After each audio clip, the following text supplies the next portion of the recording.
Hello, everybody. By PC Pod or Pad, you are listening to and quite probably watching Paid to Play. I'll just put my seat down a little bit. Sorry for the glare in the background. Hello, I'm Rob Farker, your host for the podcast, which is an exploration of the dangerous idea that bringing your whole self, especially the bits of you that you worry make you seem silly, geeky, or odd, into your income-generating life is one of the best things you can do. It might be easy, but it is easier than we think and even fear. And with the help of every guest that I have on for each episode of the show, I'd like to help show you how. So, speaking of guests on the show, it is, of course, or pardon me, no, I don't want to rate Instagram. That's my phone going off. And yes, this is, of course, the launch party for episode 76, which was a chat with Twerkin Gherkin, a Brisbane-based cosplayer who is making a little bit of money from her cosplay through print sales, but her main gig is working for my other guest, Shana, who was on for episode 69 to talk about the business that she started in Brisbane, Ever After Parties, a princess cosplay party company where cosplayers dress up as princes and princesses from major animated features that kids love and go to kids' birthday parties as part of the entertainment. So it was great chatting with Twerkin about how she, what working for Shana as part of Ever After Parties is like, and how she has become a mainstay of the Eastern Australian cosplay scene, and even an invited guest to a few regional cons, including Tropicon last year, where I was lucky enough to meet her. Now, if you will excuse me, what I have done most recently, I just need to juggle my windows here a little bit. Let me just see very quickly. Is anybody online in the launch party room at the moment? If so, no one is saying anything yet. One thing I did between last time and this time is that I set myself up what I like to call a social media pyramid. It's kind of a checklist to make sure that I am putting the good news up everywhere. So let me see. And one thing I better do is let everyone know that we are live now. Okay. And I very quickly, I was just hanging out on the stream of another cosplayer by the name of Ivy Tenebrae. And I mentioned that I was about to kick off a stream of my own. She shut down hers and is now on Twitter, and she offered to spread the word about my stream. So very quickly, I just want to go, hi, Ivy.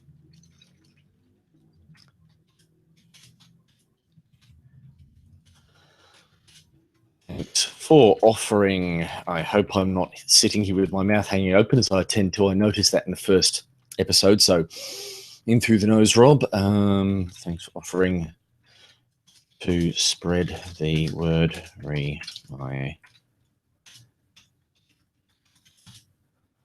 Here's the link. And episode 76 launch party on Google Plus.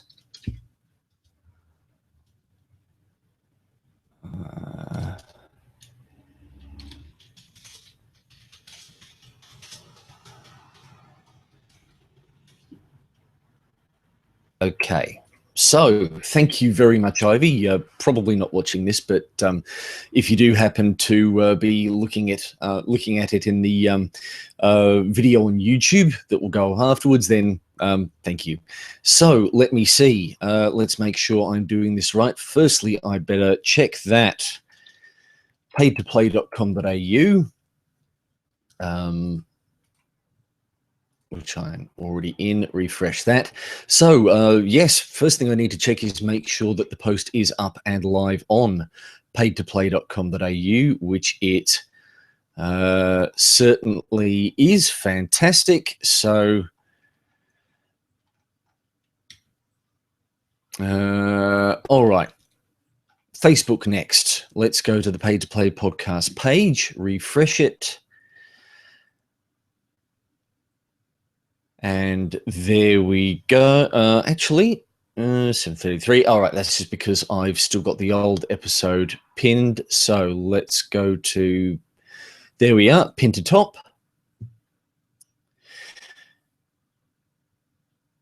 And one thing I might just do is edit that post, because I've mentioned Twerkin's name in there, but it's not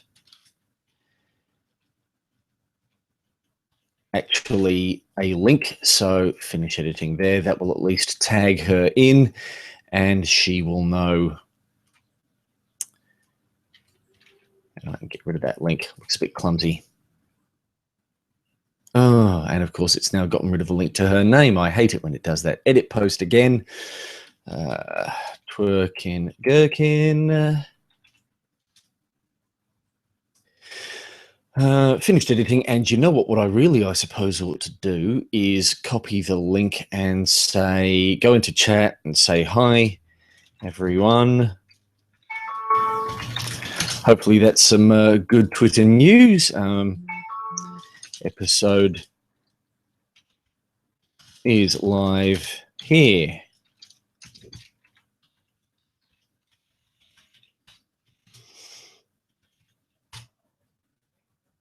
All right, so let me reduce that down for just a sec, because I don't really need to be looking at myself on camera. Okay, so that is, well, it's Facebook almost out of the way. Another thing I like to do is make sure I share it on my personal page, because that tends to be the thing that really helps boost the appearances. I nudge the microphone there, so let's get that out of the way.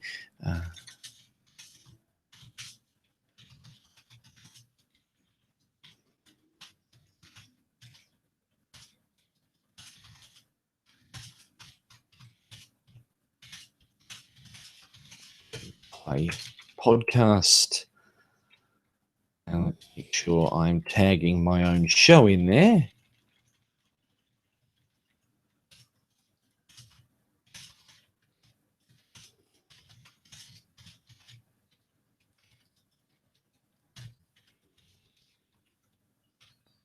Actually, I'd better share that in my fans group, because it's a public group anyway.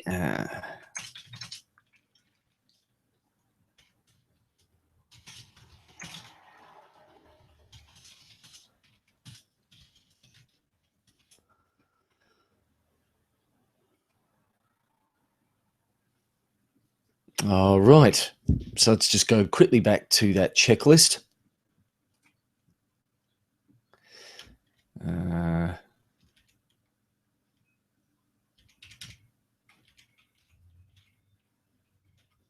Okay, so Facebook ad, of course, that ought to be the first thing I do. Back up to the Patreon page, which of course is at Patreon. That's Papa Alpha Tango Romeo Echo Oscar November.com/paid to play. I need to add this episode as a paid post. So close that down, Rob. Copy that link address. Paste that into there, and let's see what it does.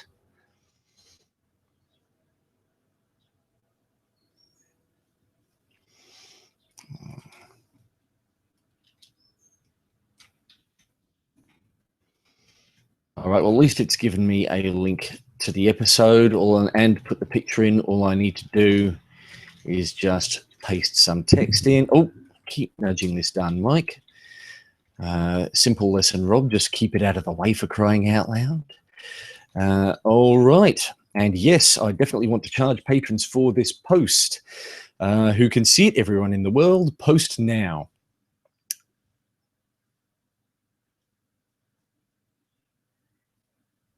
It should not take too much longer. Let's have a quick look at what comes next. YouTube set the episode to public. So I've already uploaded the YouTube version of the chat. It is still audio only. I've got a nice little... Oh, and there's Patreon's confirmation. Yes, thank you very much. Got it. All right.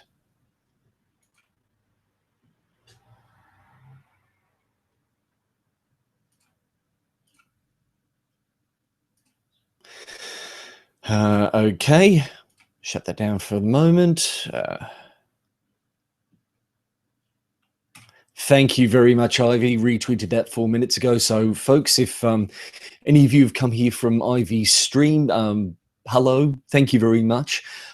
Please say hi in the comments section of the launch party page. Refreshing it at the moment. Looks like no sign of it right now. Okay, so continuing on with the checklist, where are we?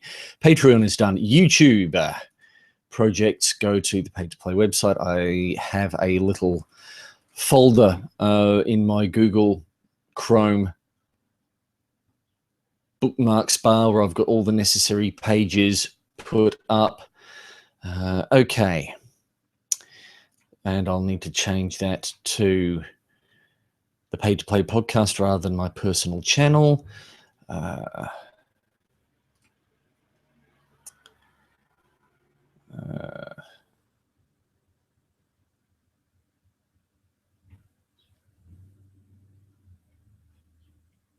never seem to have the video editor link where it's obvious nowadays. Let's see, my channel. Video manager. There we go. Okay. I know there's all exciting stuff. I'm sure if I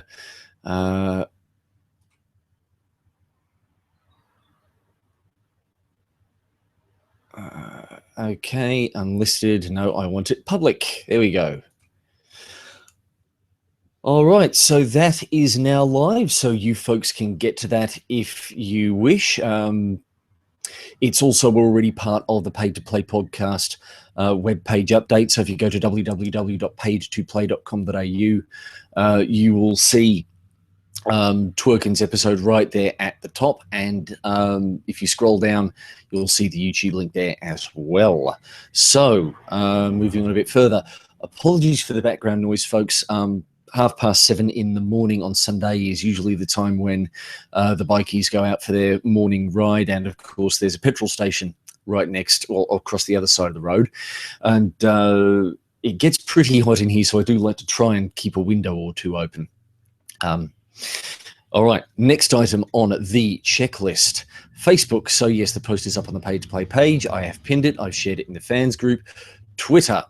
If you're not following me on Twitter, you can find us on www.twitter.com/paid play podcast. There we go. It is definitely up. So I am going to also share that as ref.com.au.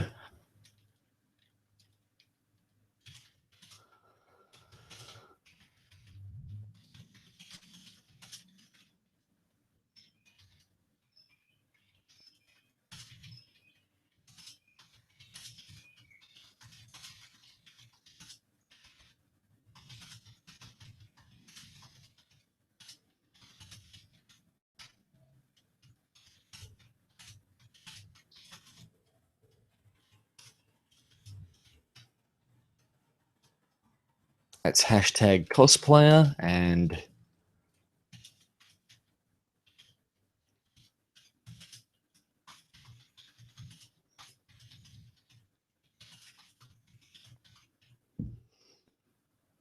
oh, I am running out of characters. All right, so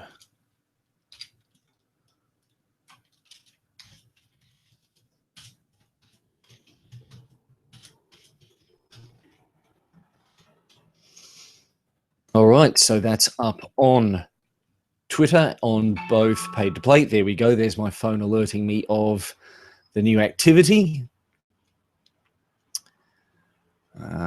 Oh, fantastic. It's got 9 likes on Ivy's page and 2 retweets. So hopefully you folks are coming along and taking a look and listening to the episode. So my apologies again if there isn't any gaming content like you might have been hoping for. That would be a fun thought. Maybe doing a stream. I mean, I've got some streaming programs here. I'm just not sure what game I would do. My PC, it was pretty good a couple of years ago, but even then it didn't really have a high-end graphics card. one of the things I occasionally flirt with as a possible use for my Patreon funding is maybe investing in a decent rig that can probably do some gaming stuff as well, but it's not a huge priority right at the moment. There are some other things I would like to put that money toward first. So let me see. Twitter is done. Google Plus. Let's have a quick look at the Pay to Play podcast on Google Plus. Open that in. I wanted a new tab, but I hit new window, so let's just put that there. All right, I'll close down Patreon. I don't really need that open at the moment. YouTube can close as well. There we go. What the heck? I'm going to +1 my own post. And as usual, Google Plus has shared it privately. So can I reshare this? Cancel. All right. Discard. So let's reshare it as myself. So I just need to switch Google accounts again. And there we go.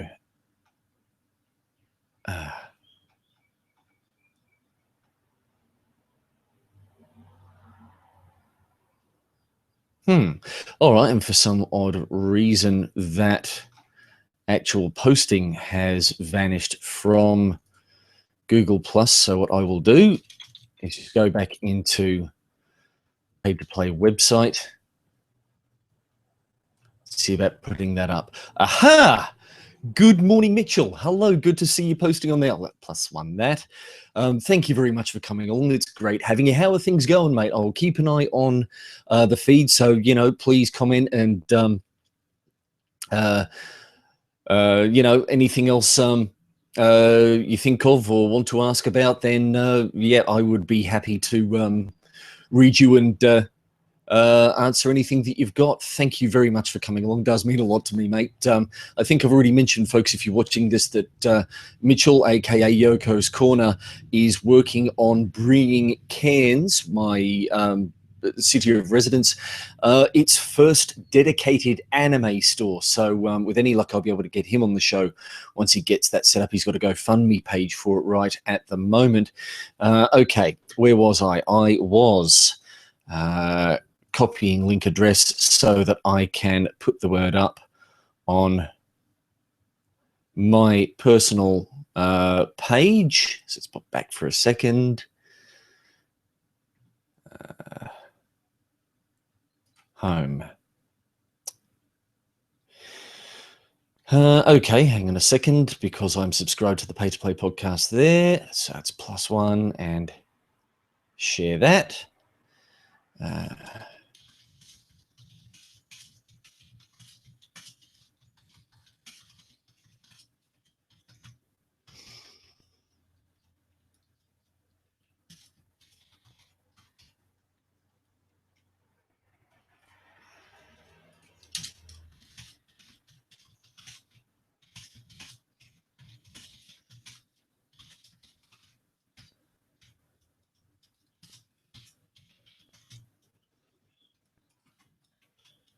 All right, it's not letting me plus the Pay to Play podcast in, but I can plus twerking in, so that's great.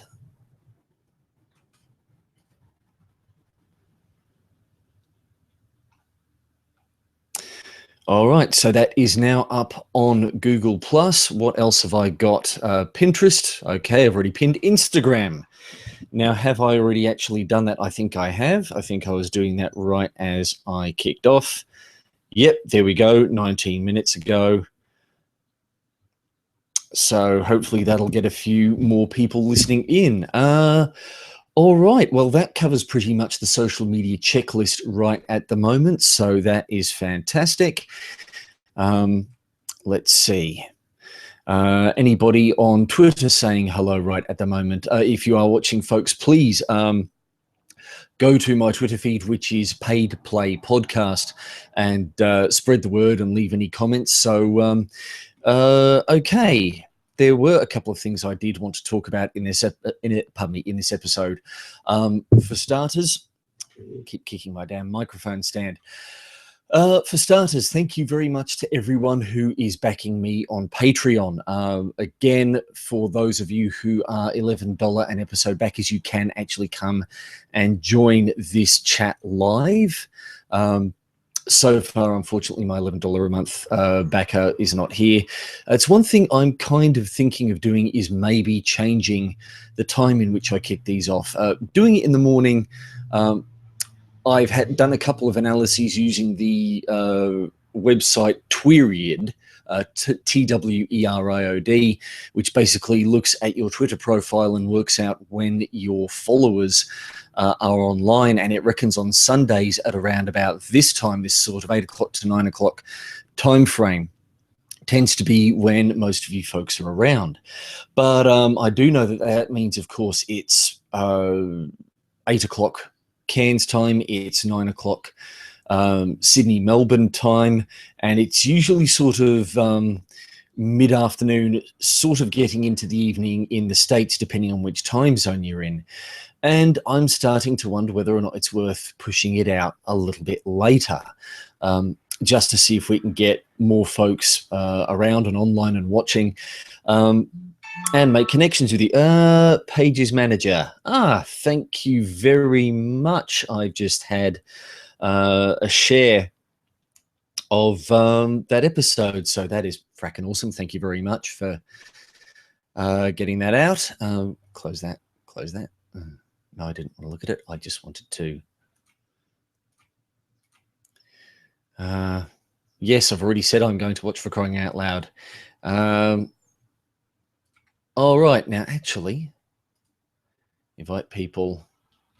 I'm sure I sent Birdie, if you are there, I am sure I sent you an invitation directly into the chat, but if not, please let me know. Hang on a second. Let's see if...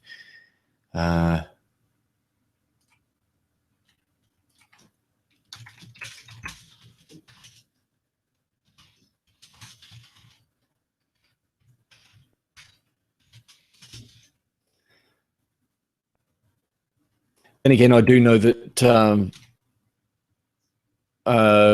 Birdie and Mike and Google don't really seem to be on speaking terms right at the moment, so that might be preventing them from getting in. They have suggested using a program called Zoom, which I think is sort of an alternative to Skype and does these kind of hangout party sort of things. But the only problem is they do seem to require a monthly subscription. At least when I tried signing up, I was immediately asked when I was in the middle of creating my ID which subscription option I wanted. So I'm not really sure right at the moment. I am getting a bit of backing, but I'm just not quite ready yet to make a commitment to a monthly or an annual subscription to a particular service when I've already got basically something that does seem to work for a lot of people. But it is on the list. Anyway, speaking of Patreon, thank you again, everyone who backs the Paid to Play podcast. It means a whole ton. Thank you very much for sharing the link on Twitter, Mitchell. That's fantastic. Anyway, so it's awesome having you guys back the show. And the main thing it is really doing at the moment is giving me a bit of breathing room when it comes to discretionary income. The payment for last month's show came through a week or so ago, and the first thing I did with it was use it to pay off a $50 negative that I had on my freelancing balance. I used it, I think I might have mentioned last time, to pay a local filmmaker for some footage that he took during Tropicon of me up on stage doing the Pay to Play live panel. Unfortunately, there wasn't as much of it as I thought there was going to be, but I think it will still come in handy for my personal website for a portfolio item, sort of putting it up there as a sort of a business card kind of thing for if someone would actually want to hire me to MC a panel or an event or something like that again. So it is useful. And beyond that, I pretty much, with the rest of it, I managed to get my post-Christmas personal disposable income budget almost back in the black. It would actually have been back in the black right now because post payday, I've post my work payday, I should say, that has topped up with that payment. But yes, I kind of had a bit of a splurge a few days ago. There is a website called Humble Bundle, which tends to promote things by independent makers. But then again, lately, I think it's just been anyone who wants to get involved, where they sell packages of stuff, and you can decide that the amount that you pay for it, and you can actually decide what you want to pay for it. The minimum is $1.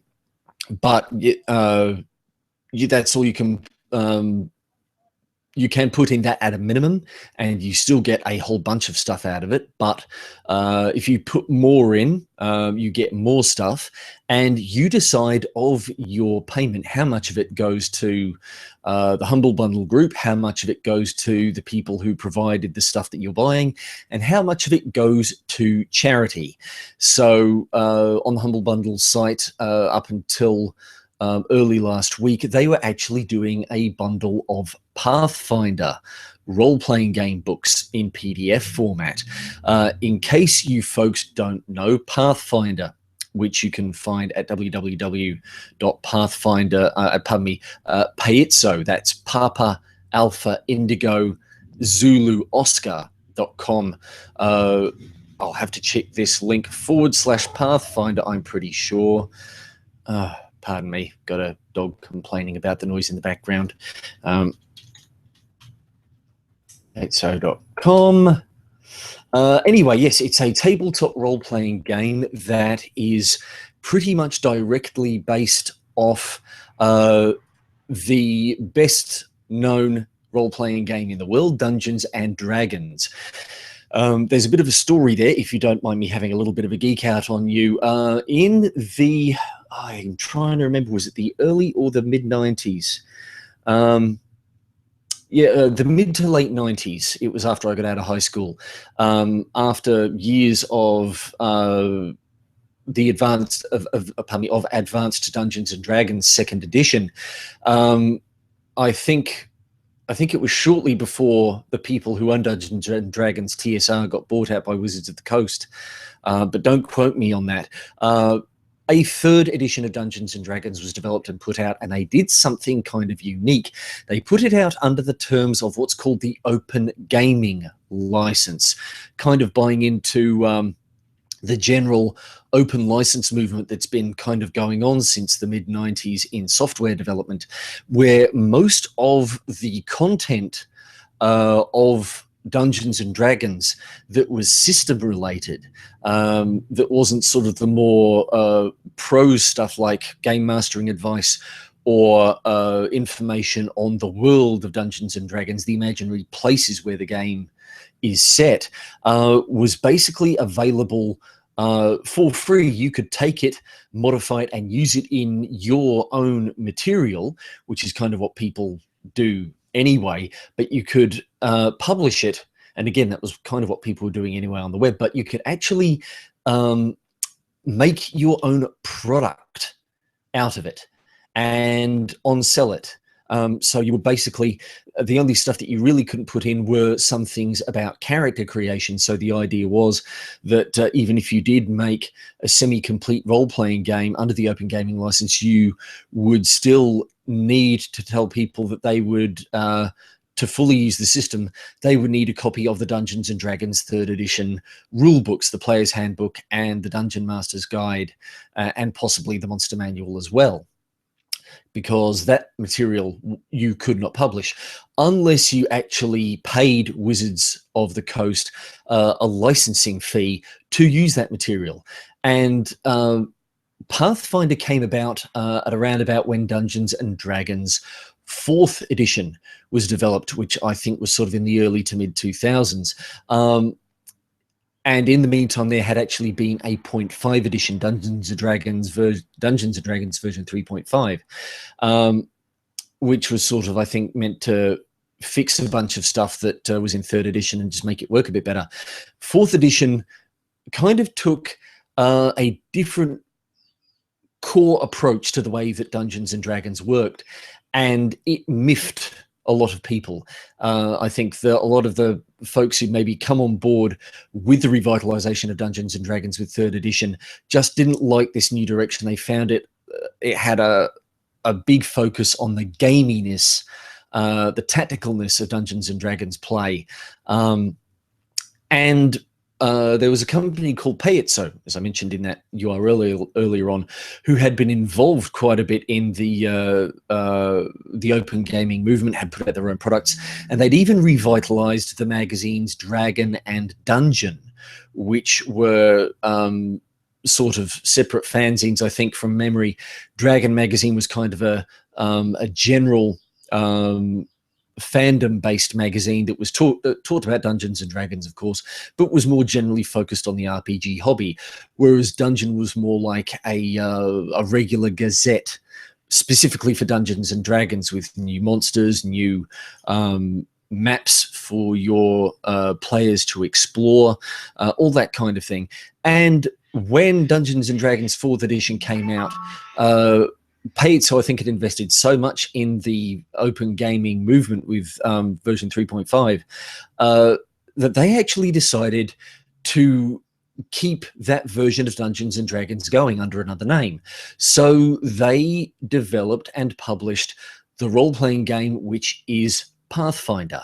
And it is really Dungeons and Dragons version 3.5, all in one book. So rather than having 3 separate books, the Player's Handbook, the Dungeon Master's Guide, and the Monster Manual, they wanted to give people one book that they could buy, and it would have everything that a group would need in it to get started and play for a good while.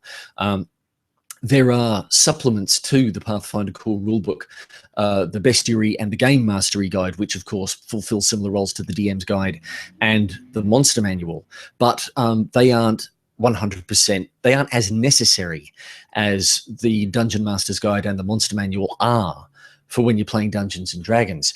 And look, if you'll excuse me from rabbiting on for a moment, can't play D&D, but I don't have the attention span, but we'll probably bring Uno cards just for a laugh. Yeah, I mean, look, I tell you what, Mitchell, the way some gaming groups go, it would probably be that once everybody got together and we found out that half the group suddenly could not turn up due to accidentally double booking or family emergencies or the like, you probably wind up playing Uno anyway. Such is the white gamer's burden, if you'll forgive me. So yes, look, I've just been rabbiting on a little bit about the history of Pathfinder. So if you're a fellow geek, I hope you enjoyed that bit of a geek out. And of course, you can tell me where I went wrong. Please do. I would love to hear from you, even if it is for crying out loud. Where have you got all this wrong? Don't you know this, and this? What kind of a geek are you? Yeah, please comment, say hi. Sometimes it does get a little bit lonely doing this podcast. So yes, I splurged basically because while I didn't usually consider myself a Dungeons and Dragons player, I'd been watching a lot of Critical Role. Go and check it out on the Geek and Sundry website. I'm sure I've mentioned it a few times here. It is a web-based show. Let me just check the time, 8:04. Okay, so I'll try not to wrap it on much longer. I want to wrap this up for 8:30. Critical Role, web-based show where 8 or 9 voice actors get together every week and play Dungeons and Dragons, and it is fantastic. It is basically, if you ever want to show people what Dungeons and Dragons is, show them Critical Role. Queue up an episode, and admittedly, you know, because these are all professional actors, they're all improv trained. They've all got wicked senses of humor. They're not perhaps quite that stereotypical not as 100% socially capable, perhaps with a touch of Asperger's syndrome nerd that a lot of us are, they are able to communicate the awesomeness of playing Dungeons and Dragons a little bit better. Because a lot of it, because it is a very imaginary game, the awesomeness, a lot of it does happen between your ears. So you perhaps don't need to be all that fantastic at communicating and speaking. So as long as you can give people enough so that their imaginations can take over and do that whole wonderful theater of the mind thing, then that's enough. But I just suddenly realized that I was enjoying watching this show and that maybe Dungeons and Dragons or something similar would work. And I wound up getting in touch with a couple of relatives in Melbourne who have been playing D&D, and I'd heard recently that one of their groups had dissolved. And I just suddenly had the bright idea, get in touch with them and say, hey, how do you fancy a game? I'll see if I can run it over the internet for you folks. I'll be your dungeon master. And they said, yeah, sure. And they were playing with version 3.5. They decided to stick with that. There is a 5th edition of Dungeons and Dragons now. So version 3.5 is, about at least a decade out of date. But really, I mean, that just goes to show it's not like a video game where you need to make sure you've got compatible hardware to run it. If you've got the latest console and you want to play something from a generation or two ago, you've got to hope that your console is backwards compatible with the game, or if not, that you can find someone who's got a used version of the older console that still works. As long as you have the books for a tabletop role-playing game and the dice have not changed that these games use in 2 decades. And by dice, haha, I have in the background my dice bag. Let me see if I can hold these up for... I don't know. Let's see. I'm looking at my thing there. So you can see there are a lot of 6-sided dice in here, but there are also, I think this one wanted to jump out and be an example, a lot of dice of odd sizes. The one that gets most well known for Dungeons and Dragons, and to a certain extent gaming in general, is this one, the 20-sided die. This is the one that commonly gets used in Dungeons and Dragons for things like checking to see whether you're successful at doing something, whether that doing something is trying to open a trapped treasure chest or hit an orc with your sword. And you also have, let's see, pardon me, I'm just making random noises while I fish dice out of my bag. Okay, what else have we got here? The 4-sided die, usually used for things that don't do a lot of damage. Cute little pyramid there. The 6-sided one, you already know, you'd be familiar with it from virtually any board game. The 8-sided die, again, typically used for damage, etc., as is this odd little thing, which doesn't get much love all that often, the 12-sided die. And then there is the 10-sided die, and this one is... actually gets a fair bit of use because some games, when they're asking you to find out whether you do something, rather than giving you a 1 to 20 chance, they give you a 1 to 100. So you usually roll 2 of these bad boys, and ideally they're different colors so that you can say one is the 10s dice and one is the 1s dice. So when you roll them, if your 10s dice is a 4 and your 1s dice is a 2, that means you've got a result of 42. But there are some dice, like this 10-sided die, pardon me, which, it actually has the 10s die, the 10s thing there. So you can just go, okay, doesn't matter if I forgot which die I called the 10s and the 1s, this is going to be the 10s die anyway, and this one will be the 1s die, so fantastic. Yes, so these dice have been in common usage within tabletop role-playing since... I'm not sure how long after it started, but not long, I am sure. I was buying these things in the early 90s. So as long as you've got the books and as long as you've got paper and pencil, as long as you've got the dice, as long as you've got friends, you are good. That's all you really need. So you can keep running your 3rd edition game of Dungeons and Dragons, your 2nd edition game of Dungeons and Dragons, even the original D&D and advanced D&D, as long as you can just get your mitts on the books and some players willing to play them. It's fantastic. So yes, I got the Pathfinder books. I still want to get the actual paperback version of the core rule book because I don't really have. Yeah. Mitch says, my friends think I would be a great goblin. Not sure if it's a complaint or an insult. Yeah, I know. And yeah, those dice do bring back memories sometimes, especially when they keep rolling ones on you. Typically, in most games, the lower you get, the worse you have done. And a 1 on a 20-sided dice is usually called a critical failure when something especially bad happens to you. You don't just fail, you screw up royally, and they can be as entertaining as the successes at times. Yeah, so I still want to get my hands on the paper version of the core rulebook. All I've got for reading PDFs with is my computer screen and my phone. And it is sometimes nice just to have that big book there that you can leaf through and read through.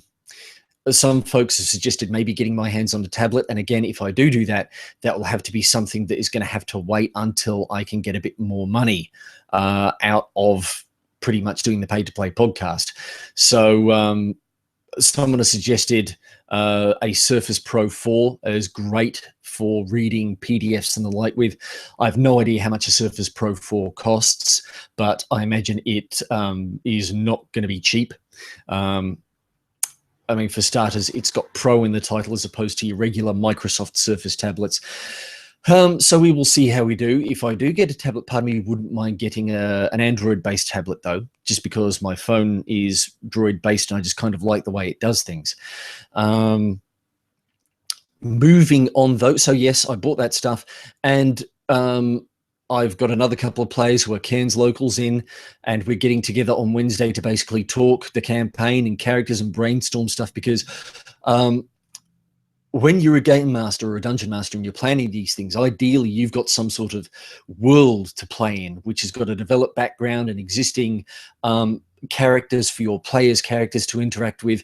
And right at the moment, we've got none of that. All I've got is a couple of ideas for my players as to what they want to play, and this idea of mine that I'd like to do kind of something Indiana Jones sort of flavored, where, you know, it's that straight up going out, venturing into unknown lands and following up on myths and legends and exploring and I don't know, maybe raiding tombs, or maybe, you know, rather than it belongs in a museum, more like, you know, we need to keep it where it is so we can gather information on this ancient civilization in context. I don't know. Or maybe that's just overthinking things. But look, we'll see how we go. There were a couple of things I did want to mention. I do want to make a shout out. Justin Day, if you are watching this, thank you very much for all your support. And to everybody in the podcast discovery group on Facebook, you guys are awesome. But I particularly wanted to give a shout out to Justin for putting a review of the Pay to Play podcast on iTunes. It was a little bit hard to find because I had to switch regions to do it, but give me a second, folks. I just had suddenly this bright idea of firing up iTunes and actually reading out his review. Justin is a recent starter in podcasting himself. He has a podcast called Random Transmissions, which is a weird fiction podcast. It usually has 1 to 3 short stories in the weird fiction genre, you know, basically stories that are, if not horror, then they are slightly disturbing, unsettling, the kind of thing that maybe makes you question the world around you and the nature of individual perception of your surroundings and what's real and what's not, that kind of thing. And I read a story for an episode of Random Transmissions, which I think, I could be wrong, but I think it will be coming out within the next couple of weeks. It will be episode 7 of Random Transmissions, and it's a short story called Darkness Schemes Where Devils Dream, by Jason Spiteri. I'm pretty sure his name was. I don't have it in front of me right now. And it was, I mean, I'm not a great fan of weird fiction normally. I think I mentioned it the last time I did this, but it was great fun to read. It really was. And it's the sort of thing that makes me remember why I enjoy doing things like voice work and all that kind of thing. Here we go, episodes of the Play to Play podcast. And I do tend to forget on a regular basis how much fun it is. Let's see. I'm just getting into iTunes and Pay to Play podcast now. Let's see, any Australian ratings and reviews? Apparently not yet. I did have one guy who said he did leave a review and it's just not come up. I don't know. iTunes seems to be a bit weird like that. But folks, if you are watching this and you do enjoy the podcast, please go to iTunes, rate it and review it. Just log in and here we go. Episodes of Paid to Play podcast. It won't be too hard to find. Just do a search for Paid to Play and you will see it there. It's oddly enough, because it's using my, what's the word I'm looking for? FeedBurner feed. I think I need to go adjust the settings. It starts with episodes hyphen the Pay to Play podcast, but that is it. Oddly enough, right at the moment, the popularity, the most popular episode seems to be through iTunes. What's Your Play? The episode I did at the beginning of January, which was a personal rant about, oh, here we go. I do have another review to read out. So, okay, firstly, Justin Random Transmission says, what a great concept for a show. I really loved Paid to Play. As someone who is chasing a dream myself and has the end goal of getting paid to play, I found the show fascinating. Someday, once my own project gets off the ground, I hope to be a guest on your show. I subscribed and I look forward to exploring your past body of work as well as the new episodes. Keep making a great show. Thank you very much, Justin. I do very much intend to. Sorry about that. I think I've got a dog trying to get into the office. And a lady and or gent by the name of AJ, a couple of days ago, about a week ago, sorry, March the 5th, gave me a 5-star review. Rob, I enjoyed listening to your show. You really hit the nail on the head with what you said about not putting yourself in a box. I too share the same belief system that originality stands alone, much like your show. Keep it up, mate. Anthony Hayes, also from the Podcast Discovery Centre. He has a show called Me, Myself, and I Radio. Got to subscribe to it at some point. It's one of the frustrating things a little bit about not using an iPod for your podcasts. I try to use my phone, and I find that the Sony podcasting software, there's a podcast client on the phone, and there is also a podcast client, part of the Sony software that you can install on your desktop PC. And it's not as user-friendly, I find, as iTunes. iTunes is great for if you just want to set a podcast up once and tell iTunes how you want it to manage it, and then just every time you sync your iPod, let iTunes on your PC do its thing. It's fantastic. As soon as you're done listening to episode, iTunes will take it off. If you've already got enough episodes on your iPod, iTunes won't put any more on until such time as you've listened to the episodes that are already there.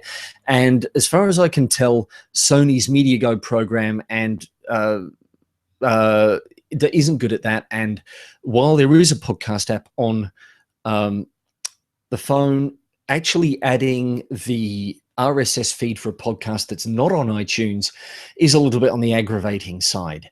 So, that's sadly enough, I don't think I've yet seen something that just does the job, personally anyway, for podcast management as well as iTunes does. So if I am wrong, folks, hop on the internet and tell me, give me your recommendations. I would definitely be interested in hearing them. Let me just go and check the launch party feed again. Nothing new there just yet, but that's all right.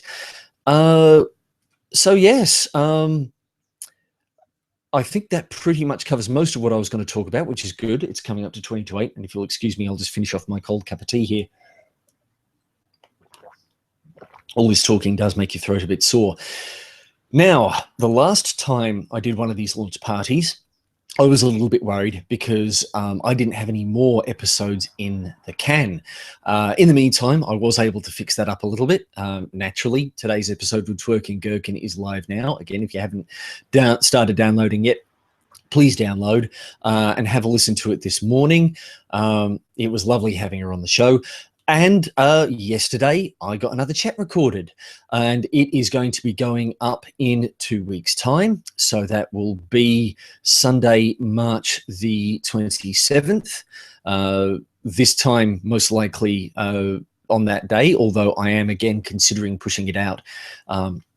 A, depending on feedback, and B, maybe just experimenting a little bit, because sometimes people can tell you what they think of an idea, but they don't actually really know until you do it. Sometimes your first thought as to whether or not an idea is good or bad, or even your second or third thought, doesn't really give you an honest idea, because you don't really know until you've tried it, if you know what I mean. So yeah, I might give that a go. But my chat is with a lovely lady in Canada by the name of Terry Lee Torco.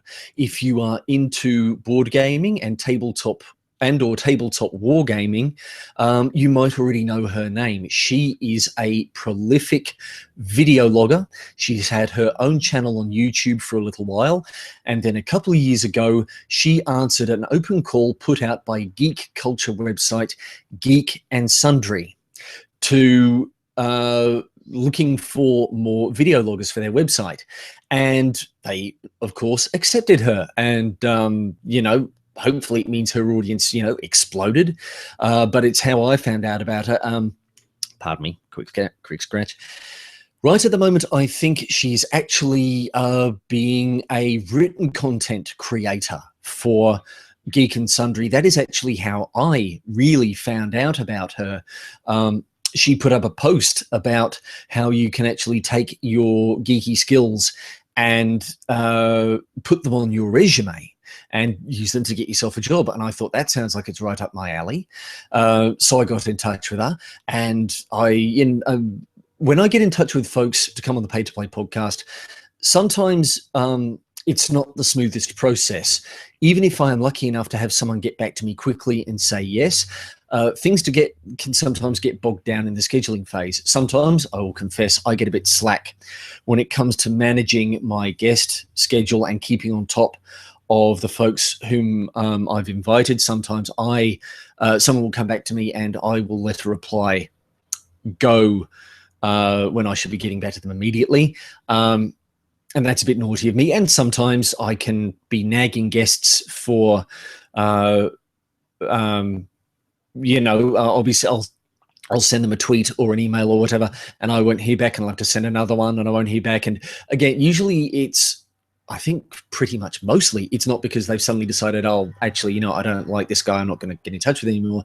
It's just that people's inboxes get full, and the kind of people whom I want to get on this show, they have busy schedules. They're sometimes juggling getting paid to play with day jobs, or if they are fully getting paid to play, then odds on their play is not just their day job, it's probably their evening job too. It's the kind of thing that they just can't put down, because even in its frustrating, dullest moments, it's still a damn sight more interesting than the average day job tends to be, because it's all about, at its core, the thing that they're about, their passion, the thing that they can't not do.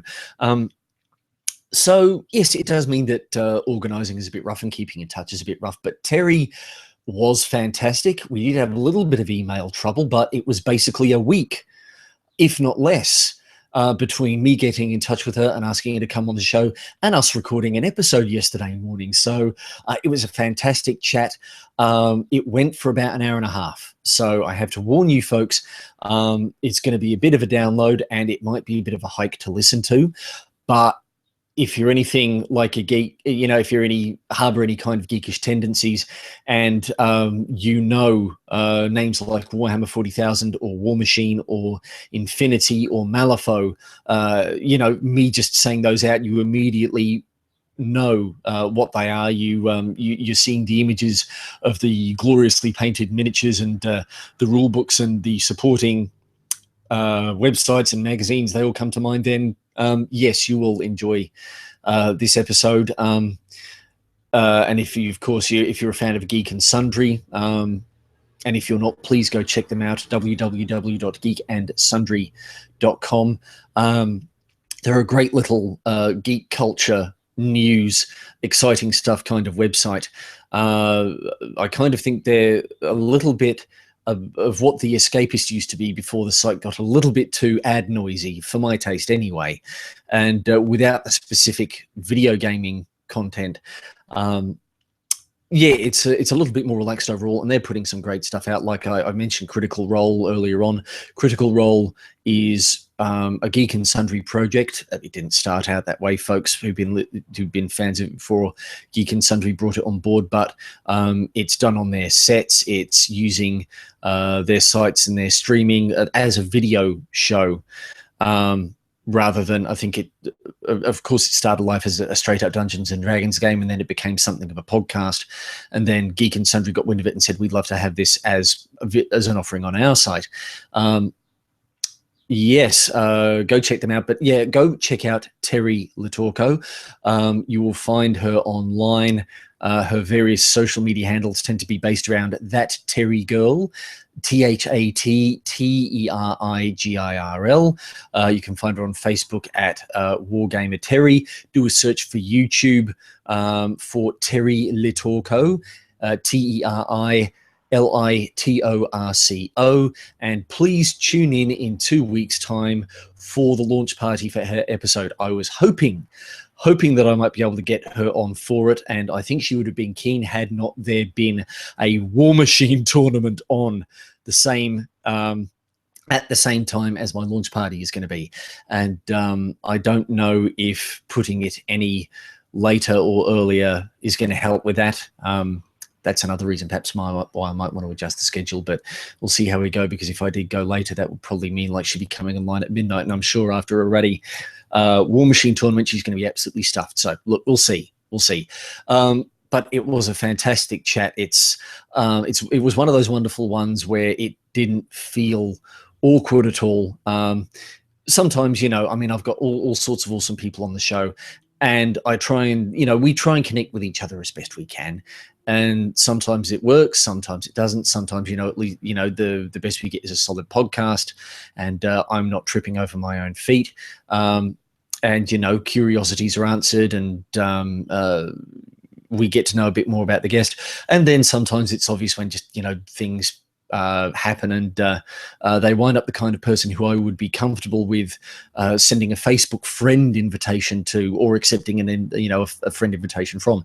Folks, if you're watching this, I do tend to be a bit sparing with friend requests, both giving and receiving on Facebook. A lot of other social media I'm not too worried about, because it's usually about following. But when it comes to friending somebody on Facebook, I feel like there's a little bit of social proof there. There's me saying, I know this person, I like this person, I consider them a little bit more than just a straight up acquaintance. There's someone whom, if time and technology permit, I would love to hang out with a bit more. And we are friends when it comes down to it.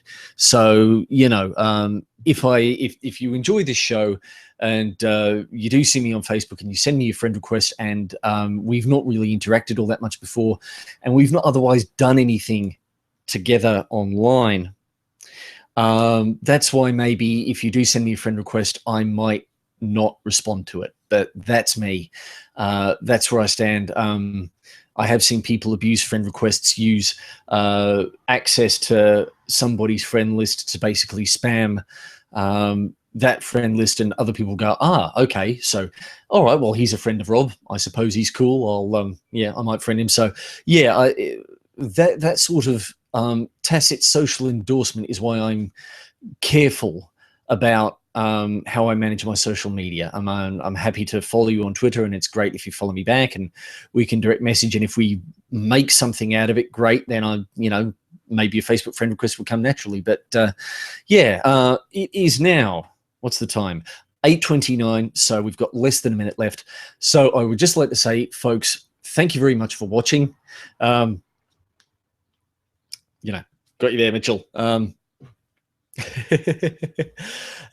So yeah, thank you all very much for coming along to this live party, whether you're coming along after the effect on YouTube or whether you popped along and either were sort of watching along quietly or like Mitchell of Yoko's Corner, you popped in the odd comment. Sometimes when I do go off on my little rants, I do wind up ignoring the chat feed a little bit, so my apologies. Thank you again. I hate goodbyes. I'm always awkward with them. So I guess I will wind this up with a couple of things. Please, if you enjoy the podcast, like it on all the places it is. I tell you what, I even have a checklist for this. I do this at the end of every episode of the podcast anyway, but it's worth reiterating here. I would love to hear from you. So after you listen to episode 76 with Twerkin, please comment on the Pay to Play website or on YouTube or on Facebook or respond to the tweet. Let me know what you thought. If you wind up going back and checking out any earlier episodes, please let me know what you thought of that. There is a Facebook group, Fans of the Pay to Play podcast. I would love it if you could rock along there. If you are a patron, you can post on the Patreon wall, and so far the only person who's really been posting on that wall is me. Folks, comment on my posts, say hello yourselves, let your fellow patrons know who you are. Maybe I ought to start an example myself, but aside from that, let us know who you are, the things that you are trying to play with, how you've tried to monetize them, whether you're stuck for ideas at the moment, and if there's anybody who you look up to as an example, who you might otherwise have questions for and who I could get on the show for you and ask those questions to on your behalf. Can you also share this podcast? Like I say at the beginning of every episode and at the beginning of these chats, it's about a dangerous idea. It's dangerous because it means acting on it involves taking some risks. And even if those risks in the great cosmic and even the great personal scheme of things are negligible, they're minuscule, there is maybe that worry of looking, at worst, there's just the worry of looking like an idiot, which assumes that everybody in the world sort of care, you care about the opinion of everybody in the world, and everybody in the world is going to go out of their way to have an opinion of you and make life miserable. Let's face it, there are enough people out there on the internet who do that. But the point is, they're not the kind of people whose opinions really matter anyway. And let's face it, even if they do get cranky about your stuff and tell everyone, hey, check out this guy, he's such a dickhead, they're increasing your odds of someone who is on your wavelength going to check you out and going, what are you talking about? This guy's all right. He gets me. I get him. I'm going to subscribe to his podcast and buy his stuff and all that kind of thing. But it's still kind of scary because showing a little bit more of your true self, it does make you a bit more vulnerable than you'd otherwise be. And that's the biggest risk that we've got to take. So I like to think that this podcast does help people. It does encourage them. It does show people that the things that we all worry about are negligible, and that the things that are perhaps honest risks are manageable and reducible with a bit of hard work, and that the hard work itself, while it might be, let's face it, hard work, it's not going to be as hard as we think it might be or as scary as we think it might be. And if this podcast can get between the ears of more people and help them get over those fears and start making things and doing things and standing up to other people and saying, hey, this thing that I make and that I do and that you like, it takes my time and my skill and my effort. So please, I would like some financial reward for it so I can either invest it in what I'm doing or just give myself a bit more disposable income or just help cover the goddamn bills, for crying out loud. So yes, please spread the word. Facebook, there is the Pay to Play podcast page there. You can like it. You can find the episodes there. Please like them, share them out, tell your friends. Google Plus, Pay to Play podcast has a page there. +1 the episodes that you like. comment on them, share them out, tell people why they're awesome episodes. If you're on Twitter, I am now there. I do have a personal Twitter account, but I have now a podcast account, which is Paid Play Podcast, all one word. Retweet that, retweet my tweets about the episodes, mention me, mention Paid Play Podcast in a tweet, ask a tweet in a question tweet, and tag Paid Play Podcast in on it. And as I mentioned earlier on, please, if you are on iTunes, rate the show. If it's a 5 stars, if it's a 3 stars, if it's a 1 star, rate it. Tell us why you think it deserves the rating that you gave it. The more ratings it gets, the better the chances that iTunes will promote it and get it between the ears of more people. And finally, if you guys could back the podcast on Patreon, it is fantastic having a little bit of fiscal backing of the show. It does give me a few more options in terms of maybe investing in the show. I guess things at the moment would be something like a music stand or something like that for when I'm recording audio work. Birdie, Mike, I do have, that's the microphone again, this printout of the Arrows in Flight stuff, which I do have to record soon. I do owe you guys a recording for your February backing, and I think we'll just say that plus what comes out of March will cover all of this, because this is about,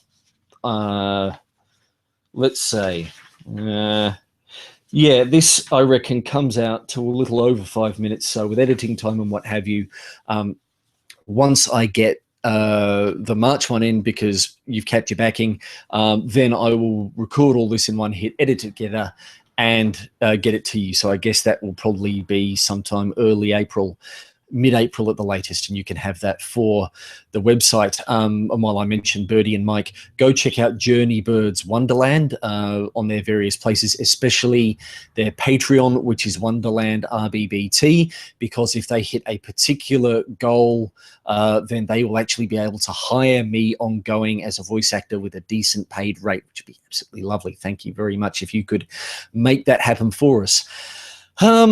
And if you don't want to back the podcast on Patreon, if you don't want to come on board as a per episode backer, you can leave a once-off tip via PayPal. I've got a link to the PayPal account on the Pay to Play website. So go there, click on that link, donate as much or as little as you like, and that would be absolutely awesome if you could do that too.